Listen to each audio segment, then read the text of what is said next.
Hello everyone, Chanakya study के इस YouTube channel पे आप सभी का स्वागत है। आज हम लोग एसएससी सीजीएल का जो 13 अगस्त का सेकेंड शिफ्ट का एग्जाम हुआ और उसमें जो मैथ का सवाल पूछा था उन मैथ के प्रश्नों को देखने वाले हैं। किस तरह का क्वेश्चन एग्जाम में आया था आज हम लोग उसको डिस्कस करेंगे। तो यदि हमारे इस यूट्यूब चैनल पे नए हैं तो इस चैनल को सब्सक्राइब कर लीजिए और बेल आइकन प्रेस कर दीजिए ताकि जब भी नया वीडियो अपलोड किया जाए तो सबसे पहले नोटिफिकेशन आपको मिले। तो चलिए क्वेश्चन देखते हैं क्या क्वेश्चन पूछा था। तो आपका एक क्वेश्चन है मिश्र समानुपात से है, मिक्स्ड प्रोपोर्शन से क्वेश्चन था कि 8 घंटे प्रतिदिन काम करते हुए 18 व्यक्ति 10 दिन में 3 यूनिट काम करते हैं तो 6 घंटे प्रतिदिन काम करते हुए 25 व्यक्ति 5 यूनिट काम कितने दिन में करेंगे। एमडीएच का सवाल था और ये फर्स्ट शिफ्ट में भी इस टाइप का सवाल पूछा था आपका। कहता है 8 घंटे प्रतिदिन कर करके, यानी ये तो पता है M1 D1 H1 नीचे क्या लिखते हैं यूनिट जो वर्क करेगा W1 equal to M2 D2 H2 by W2 MDH नीचे में वर्क लिखाएगा। तो कहता है 8 घंटे प्रतिदिन काम करते हुए 18 व्यक्ति 10 दिन में कितना वर्क करते हैं, 3 यूनिट करते हैं। तो वर्क को कहाँ लिखेंगे, नीचे 8 घंटा H दे दिया 8 घंटा है ना, व्यक्ति M के जगह पर हो गया 18 व्यक्ति और D के जगह पर हो गया 10 दिन, वर्क के रूप में कितना 3 यूनिट। तो कहता है बतलाइए कि 6 घंटे प्रतिदिन करके H के जगह पर 6 हो गया, 25 व्यक्ति M के जगह पर 25 हो गया, 5 यूनिट काम कितने दिन में करेंगे, D डेज में करेंगे। कितना वर्क, तो 5 यूनिट, यहाँ यूनिट वर्क W2 हो गया 5। यहाँ पे आप सॉल्व करके देख लीजिए कितना आंसर आएगा। तो देखिए 5 5 25 से कैंसिल हो जाएगा, 6 3 18 कैंसिल हो जाएगा, 3 से 3 कट जाएगा, 5 दूनी 10 और 8 दूनी 16, यानी कि कितना दिन इसे समय लगेगा, तो 16 दिन का समय लगेगा। ये आपका आंसर हो गया। बहुत ही आसान सवाल था, एमडीएच मिश्र समानुपात का क्वेश्चन था। चलिए नेक्स्ट क्वेश्चन देखते हैं अगला सवाल क्या है। तो अगला सवाल आपका ट्रिगोनोमेट्री से था। क्या था क्वेश्चन देखिए स्क्रीन पे। कहता है कि यदि 2 cos स्क्वायर थीटा बराबर 3 sin थीटा तो sec square theta minus tan square theta plus cos square theta का वैल्यू कितना होगा। ये आपको निकालने के लिए कहा गया था। क्या है, यदि 2 cos स्क्वायर थीटा बराबर 3 sin थीटा, ऐसा दे रखा था रिलेशन, और जो हमें निकालना था वो था sec square theta minus tan square theta plus cos square theta, इसका वैल्यू निकालने के लिए कहा गया था। तो चलिए समझते हैं क्या होगा। तो इसमें पहले ही तो देख लीजिए, एक तरीका तो हो गया cos स्क्वायर थीटा को कर देंगे यदि हम लोग 1 माइनस साइन स्क्वायर थीटा, तो ये क्वाड्रेटिक बन जाएगा साइन के टर्म में। फिर यहाँ से साइन का वैल्यू निकाल लेंगे, कितना आएगा, थोड़ा सा कैलकुलेटिव होगा, क्वाड्रेटिक करके निकालना होगा। और अगर हम लोग कुछ गेस करके वैल्यू सोच लीजिए कि थीटा का वैल्यू कितना लेके LHS और RHS को सेटिस्फाइड कर दे। अगर ये थीटा पता चल जाता है गेस से, तो जो निकालना है इसमें हम लोग थीटा का वैल्यू बैठा देंगे। अब थीटा से 30 45 60 यही चेक करना है, यही बैठा करके देखना है। मान लेते हैं अगर हम लोग 30 रख कर चेक करें तो देखिए तो आएगा इक्वल 2 इंटू कॉस 30 का वैल्यू √3/2 स्क्वायर करेंगे कितना हो जाएगा 3/4 इक्वल टू 3, साइन 30 का वैल्यू 1/2, तो 2 दूनी 4 कट गया, 3/2 बराबर 3/2, यानी जब थीटा का वैल्यू 30 डिग्री लिए तो इसको सेटिस्फाइड कर दिया LHS और RHS को। मतलब जो हमें फाइंड करना है उसमें थीटा का वैल्यू कितना बैठा देते हैं 30 डिग्री। तो देखिए ये निकालना था। यहाँ पर देखिए फॉर्मूला होता है sec square theta minus tan square theta बराबर 1, तो इसको हटाकर डायरेक्ट 1 लिख देते हैं। आप चाहे तो थीटा का वैल्यू पुट भी करेंगे तो वही आंसर आएगा, लेकिन 1 होता है इसका। अब ये थीटा कितना रखना है 30 डिग्री, तो cos 30 का वैल्यू कितना होता है √3/2 स्क्वायर करेंगे तो कितना हो जाएगा √3 का स्क्वायर 3, 2 का स्क्वायर 4, 1 प्लस 3/4 जोड़ेंगे तो 4 और 3 7/4, यानी कि इसका जो आंसर हो जाएगा 7/4 हो जाएगा। यदि आंसर फ्रैक्शन में होता तो फ्रैक्शन में चेक कर लेते कितना आता। चलिए तो नेक्स्ट क्वेश्चन देखिए अगला सवाल क्या था। तो अगला क्वेश्चन है कि एक क्लास में 90 स्टूडेंट है, 90 छात्र हैं, जिसमें 60% लड़के हैं और बाकी लड़कियां हैं। यदि लड़कियों का औसत 70 है और लड़कों का औसत 62 है तो दोनों का औसत ज्ञात करना कि ओवरऑल कितना होगा। एवरेज का सवाल था। क्या है कि टोटल कितने स्टूडेंट 90 स्टूडेंट है, टोटल स्टूडेंट 90 है, जिसमें से 60% जो है लड़का है, बॉय कितना है 60% बॉय। तो 90 का 60%, 10% 9, 60% 9 6 जा 54, तो 90 का 60% हो गया 54, यानी लड़कों की संख्या 54 है, तो लड़कियों की संख्या कितना होगा? टोटल तो 90 है ना, तो 90 माइनस 54 कर देंगे तो गर्ल्स की संख्या हो जाएगा, तो 90 माइनस 54 कितना हो जाएगा? 46, 54 और 6 सॉरी 36 ना, 36, तो लड़कों की संख्या 54, लड़कियों की संख्या कितना हो गया आपका? निकल गया 36। अब क्वेश्चन में दिया था कि लड़कियों का औसत जो है कितना है? 70 है, 70 ना, गर्ल्स का एवरेज कितना है? 70, गर्ल्स का एवरेज 70 है, और लड़कों का औसत कितना है? 62, लड़कों का 62 है और गर्ल्स का कितना है? 72। अब ये दोनों का निकालना था कि ओवरऑल कितना होगा, ये एवरेज दे रखा है,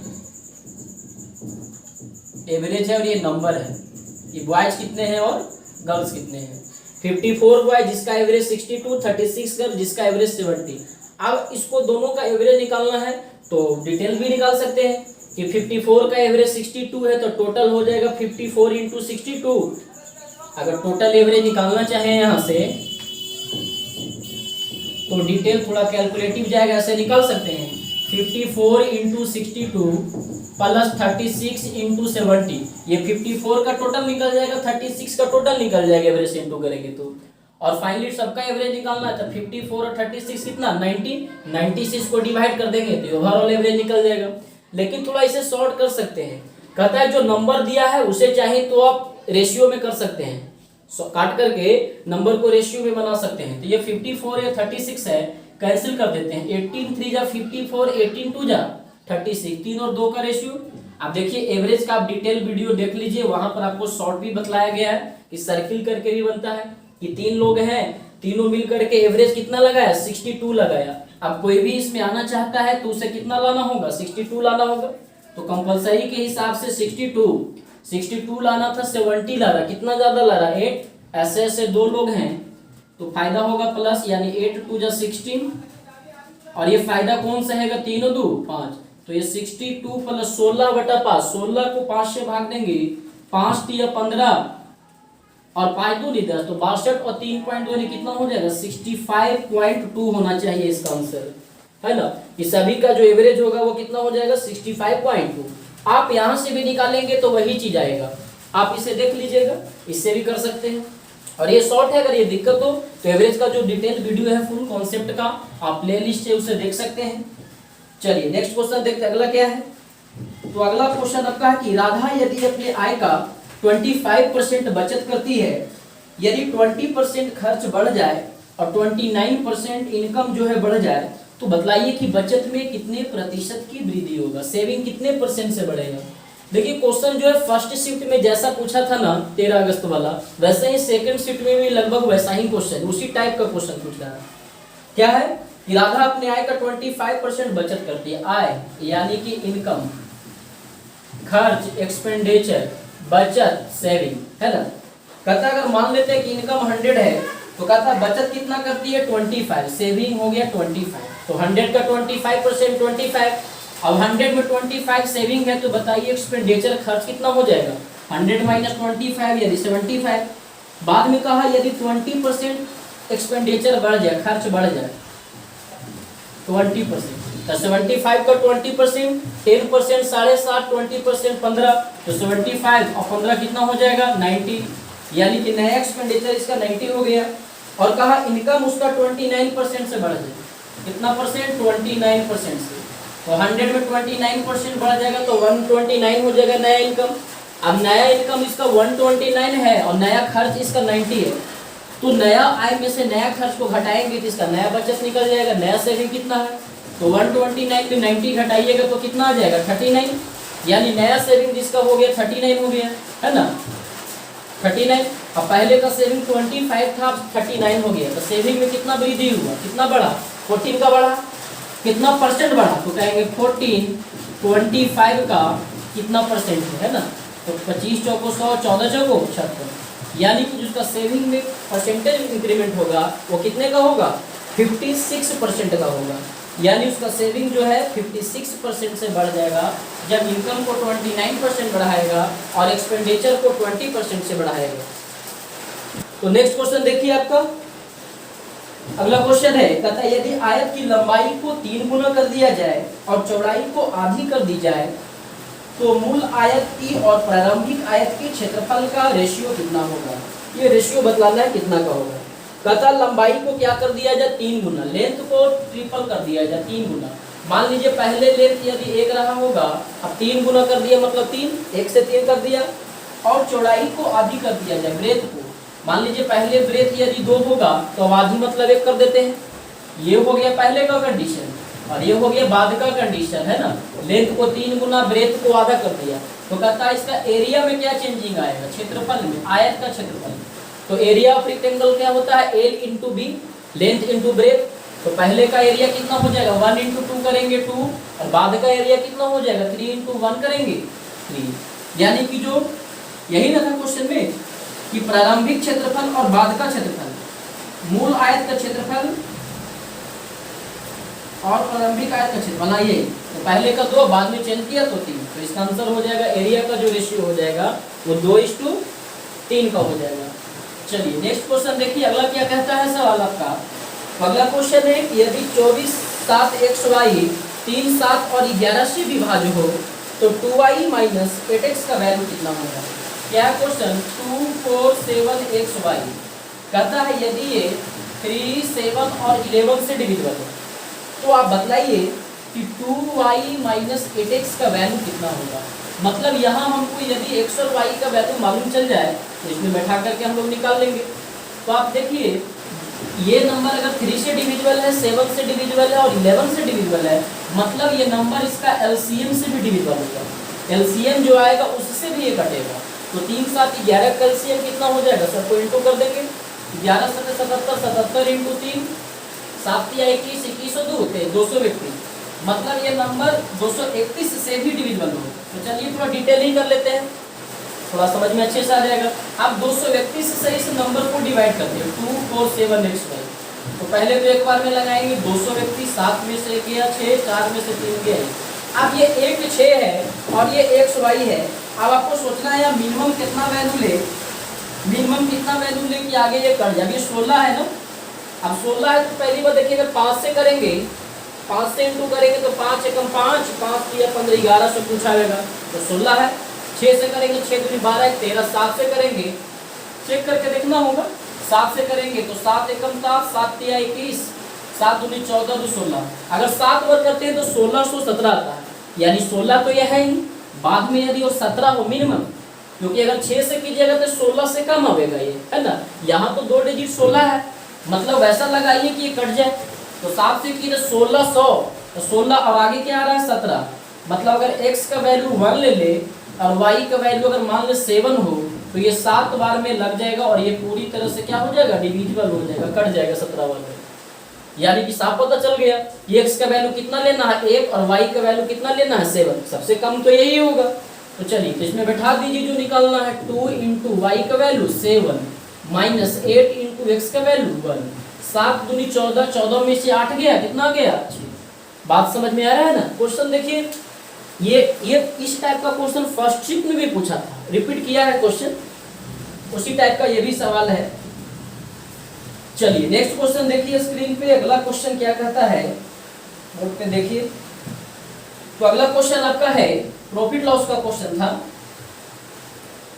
क्वेश्चन है कि दो वस्तुएं प्रत्येक 1059 रुपये में बेची जाती है, एक पर विक्रेता को 19% का लाभ होता है और दूसरे पर उसे 11% की हानि होती है, तो उसका कुल लाभ या हानि प्रतिशत कितना होगा, जो दशमलव को एक स्थान तक बताना, पॉइंट में जाएगा।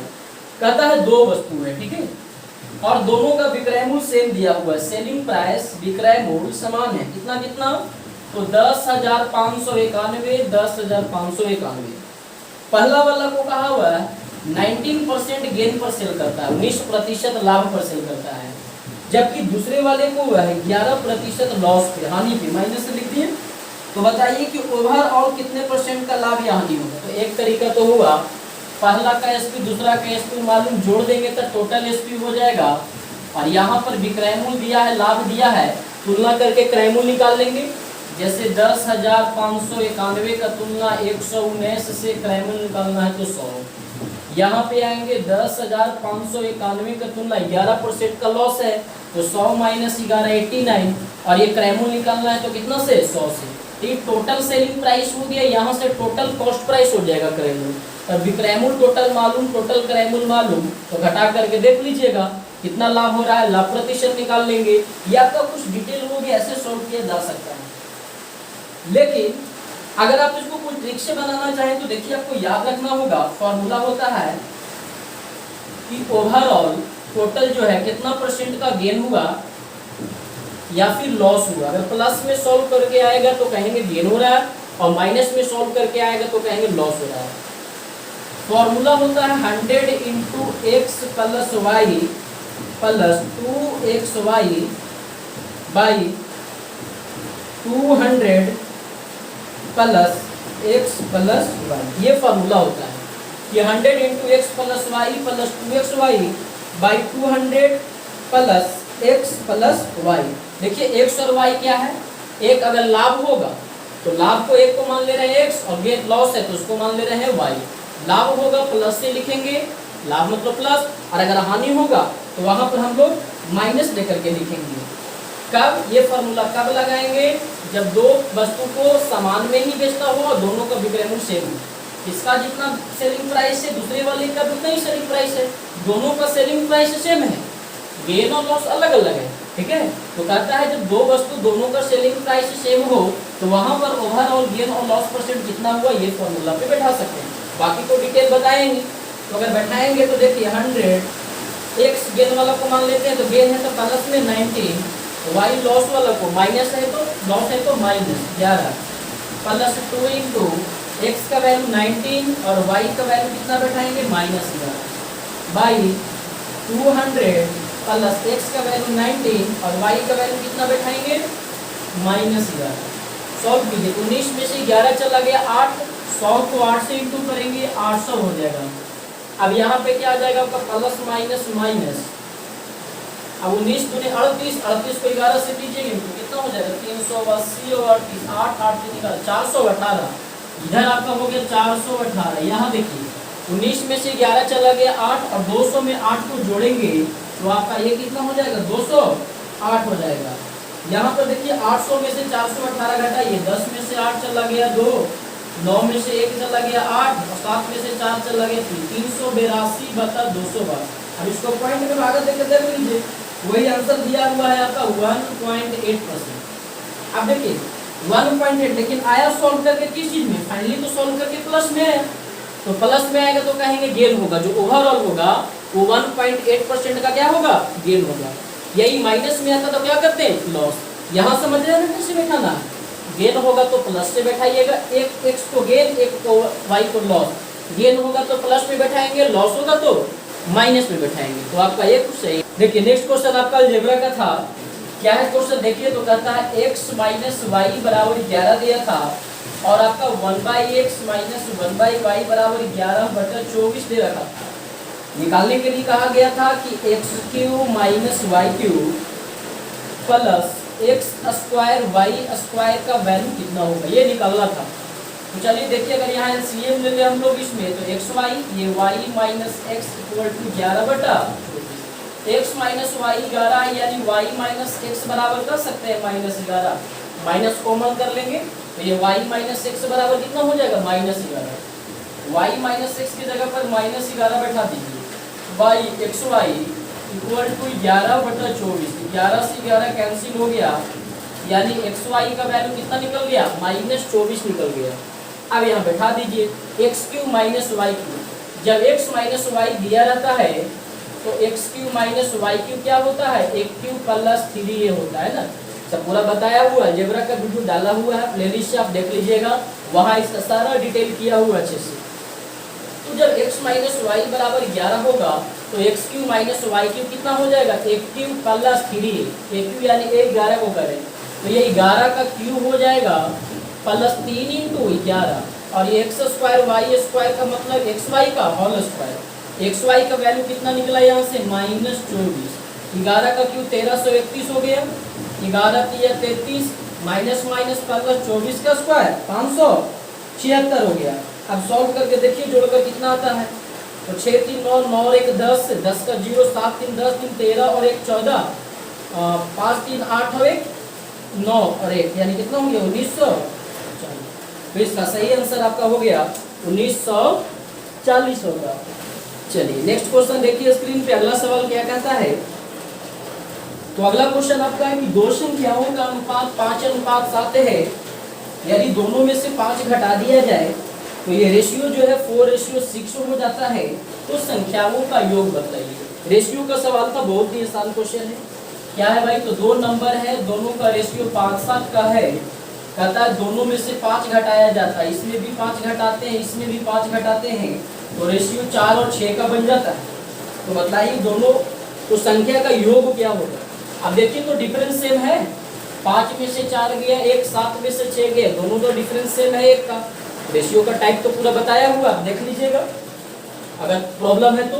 अगर डिफरेंस सेम नहीं होता तो ऊपर का डिफरेंस नीचे, नीचे का डिफरेंस ऊपर करते, लेकिन डिफरेंस ऑलरेडी सेम है।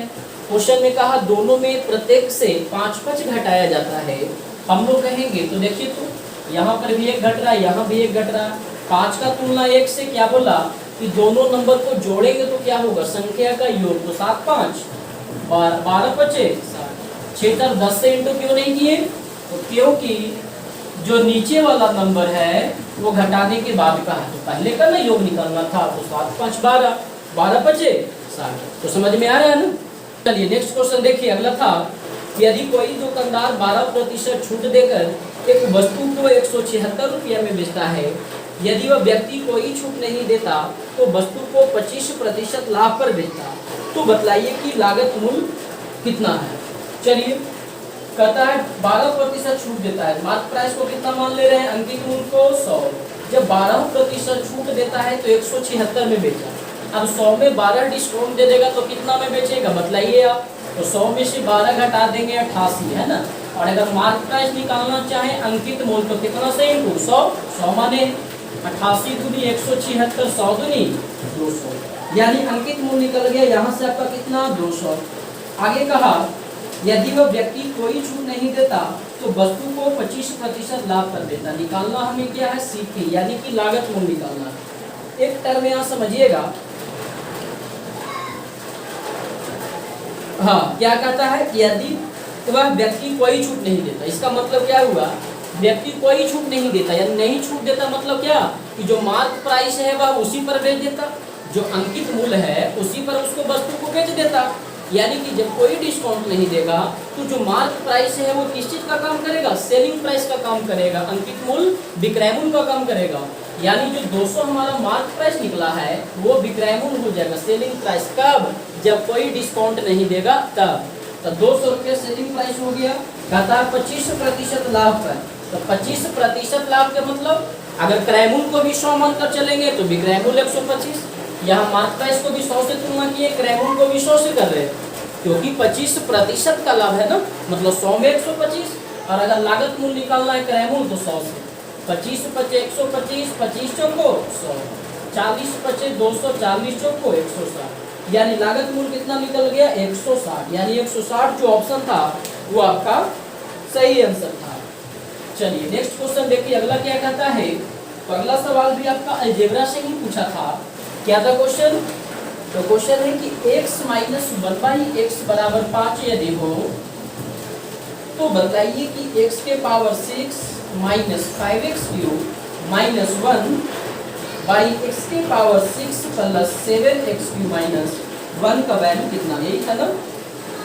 हाँ क्वेश्चन यही है कि इसका वैल्यू कितना होगा। तो देखिए कुछ नहीं, इसमें आप x³ से डिवाइड कर दीजिए ऊपर नीचे, सेम नंबर से ऊपर नीचे डिवाइड तो किया जा सकता है, तो x³ से हम लोग ऊपर नीचे डिवाइड करते हैं, तो x6 को x³ से करेंगे तो x³ हो जाएगा, इसको x³ से डिवाइड करेंगे तो 5 हो जाएगा, और ये आपका 1/x³, नीचे में ये x³ हो जाएगा, ये 7 हो जाएगा, और ये 1/x³ अरेंज कर लीजिए, तो ये x³ माइनस 1/x³ एक साथ, और ये -5, यहाँ पे भी आपका x³ माइनस 1/x³ एक साथ, और ये +7।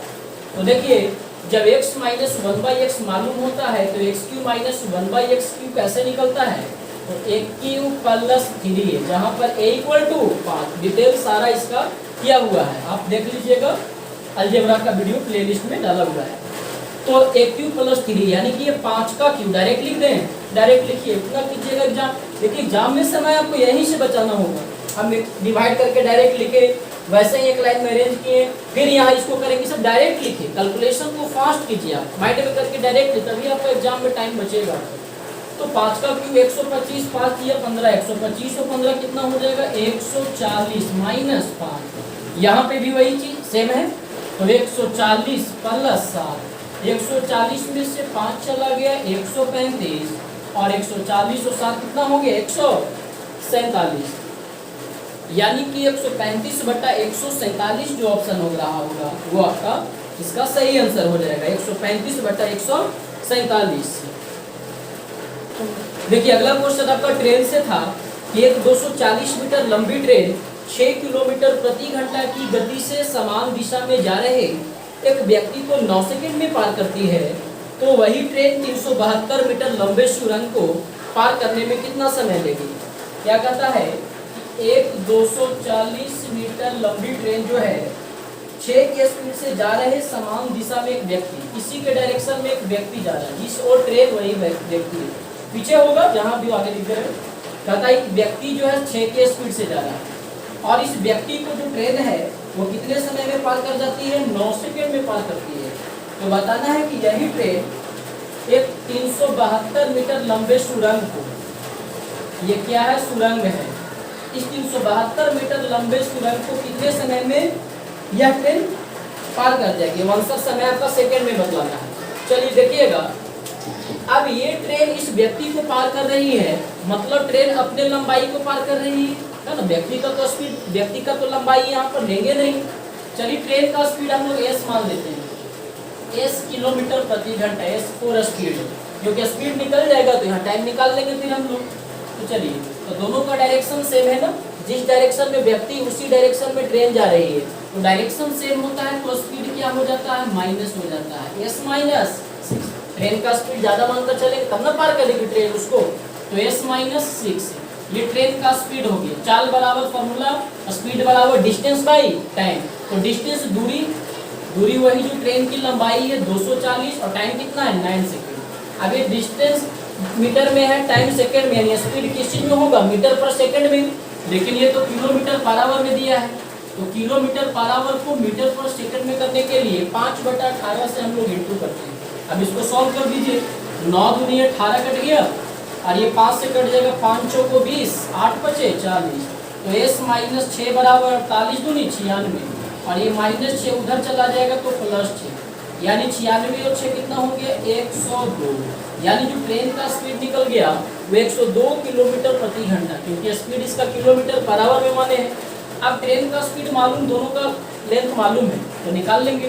सुरंग को पार करने में ट्रेन कितना टाइम लेगी, तो टाइम बराबर डिस्टेंस बाई स्पीड, समय बराबर दूरी बटा चाल, तो डिस्टेंस कितना, यानी जो ट्रेन का लंबाई है वो और सुरंग की लंबाई है वो, दोनों को जोड़ना पड़ेगा, वही ना तय किया गया डिस्टेंस होगा।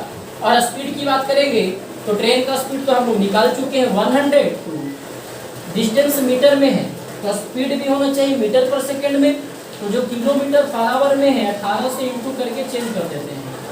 अब यहाँ पे देख लीजिए 240 और 372 कितना हो जाएगा, तो 2 7 4 11 3 2 5 और 1 6 बटा 102, 5/18, 18 ऊपर चला जाएगा, आपका 5 कहाँ जाएगा नीचे, काटिए तो कटता है, 6 दिया 18, और ये 17 बार में 17, देखिए आएगा 17 दिया 51, 17 दिया 51 10, 17 6 2 तो 36, 36 दिया 6 दिया 18, 108/5 भागा देंगे, 5 दूनी 10, 5 एकम 5, 21.6 सेकेंड। अब आपको ऑप्शन देखना पड़ेगा, जो ऑप्शन होता है वहाँ वो सही आंसर हो जाता है 21.6 सेकेंड, तो ये सही है, 21.6 सेकेंड इसका सही आंसर होगा। तो आप लगभग देख लिए किस तरह का सवाल पूछ रहा है, जैसा फर्स्ट शिफ्ट में पूछा था 13 अगस्त का, वैसा ही लगभग सेकेंड शिफ्ट का भी सवाल है। कुछ क्वेश्चन टफ है, पूरा क्वेश्चन तो नहीं हो पाया, कुछ क्वेश्चन तो बचा है 25 में, 17-18 क्वेश्चन लगभग हुआ। तो चलिए वीडियो काफ़ी लंबा हो जाएगा, वीडियो को यहीं तक रहने देते हैं। तो आप लोग कमेंट करके बतलाइए वीडियो कैसा लगा, किस तरह का सवाल पूछ रहा है, और वीडियो को लाइक कीजिए, शेयर कीजिए, सब्सक्राइब कीजिए। Thank you.